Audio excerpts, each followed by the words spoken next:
അഖിൽ മാരാർ. ആരാണ് ഈ അഖിൽ മാരാർ?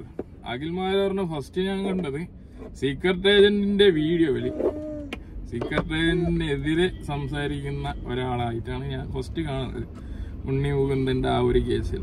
ഓക്കെ, അപ്പൊ അതിനുശേഷം ബിഗ് ബോസ് വിന്നറായി.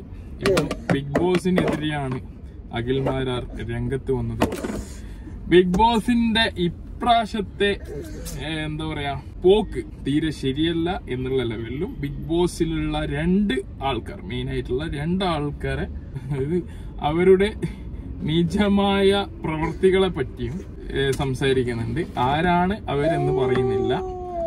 അപ്പം എന്തായാലും അഖിൽ മാരാറിന്റെ കാഴ്ചപ്പാടില് ബിഗ് ബോസ് ഈ പ്രാവശ്യത്തെ ബിഗ് ബോസ് തരം താഴ്ന്ന രീതിയിലാണ് പോയിക്കൊണ്ടിരിക്കുന്നത് എന്നുള്ളതാണ് കാണുന്നത്. സിബിൻ കാണിച്ച ആക്ഷനെ പറ്റിയിട്ട് അഖിൽ മാരാർ പറയുന്നുണ്ട്. അതായത് കഴിഞ്ഞ സീസൺ 5 ഈ ആക്ഷൻ ഒരുപാട് കാണിച്ചിട്ടുണ്ടെന്നും അന്നേരമൊന്നും ഇല്ലാത്ത ഒരു നിലപാടാണ് ഈ പ്രാവശ്യം സ്വീകരിച്ചെന്നും അങ്ങനെ ഈ ഒരു വ്യക്തിയെ അടിച്ചമർത്തിക്കൊണ്ടുള്ള രീതിയിലുള്ള ഇമോഷൻ ഫീലിംഗ് മനസ്സിലുണ്ടാക്കി. അത് ഓൾറെഡി സിബിൻ പറയുന്നുണ്ട്. സിബിൻ മാത്രമല്ല, നമ്മള് ആരായാലും ഒന്ന് എടുത്തു നോക്കിയാൽ നമ്മൾ ബഹുമാനിക്കും ഒരു എന്താ പറയാ ഒരു സ്ഥാനം കൊടുത്തിട്ടുള്ള ഒരാൾ നമ്മളെ നമ്മളെ തെറ്റും കാര്യങ്ങളും ഭയങ്കര ആക്ഷേപിച്ച് പറയുമ്പോ നമുക്കുള്ളിൽ ഒരു ഫീലിംഗ് ഉണ്ടാവും. അത് ഏതൊരു വ്യക്തിക്കും ഉണ്ടാവും. അപ്പൊ ആ ഒരു ഫീലിംഗ് സിബിന്റെ മനസ്സിൽ വന്നു. സിബിൻ പറയുന്നുണ്ട്, ലാലേട്ടൻ അത് പറഞ്ഞപ്പോ എനിക്ക് വല്ലാതെ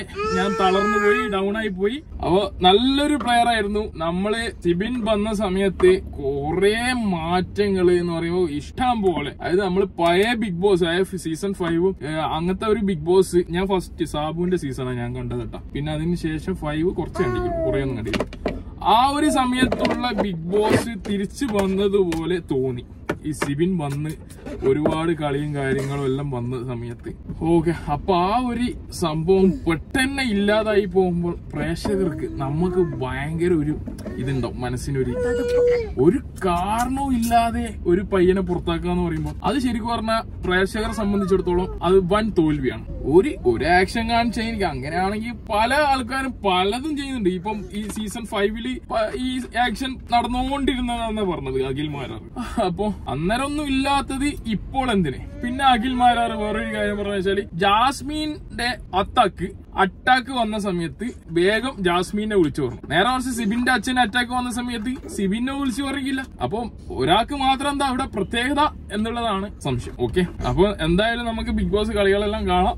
ഈ കൂടുതൽ നമുക്ക് കണ്ടുകൊണ്ടിരിക്കുമ്പോൾ ഓരോ കാര്യങ്ങൾ മനസ്സിലാവുള്ളൂ. ഒരു 2 ദിവസം ടച്ച് പോയി അതിന്റെ 2 ദിവസത്തെ വീഡിയോ കുറഞ്ഞത്. അപ്പോ അത്രേ ഉള്ളൂ. അപ്പൊ സിബിൻ പുറത്തായത് എനിക്ക് എന്തായാലും പേഴ്സണലി ഇഷ്ടമായിട്ടില്ല. ഞാൻ പറയാം, സിബിന്റെ പുറത്തു പോക്ക് ഇഷ്ടമായിട്ടില്ല. സിബിൻ നല്ല കളിക്കാരനാണ്, ഇഡെല്ലാം പോലത്തെ ഒരു കളിക്കാരനാണ്. ഒരു കാരണം ഇല്ലാതെ പോയ ഒരു ലെവലിലായിരുന്നു ഫീലിംഗ്. ഇപ്പൊ സിബിന്റെ സംസാരം ആ ഒരു വീഡിയോ കാര്യങ്ങളെല്ലാം കണ്ടപ്പോൾ ഏകദേശം മനസ്സിലായി സിബിൻ കളിക്കാൻ തയ്യാറായി വന്നു. ബിഗ് ബോസ് അതിന് സമ്മതിച്ചിട്ടില്ല എന്നുള്ള കാര്യം സിബിന്റെ വീഡിയോയിലൂടെ മനസ്സിലാവുന്നുണ്ട്.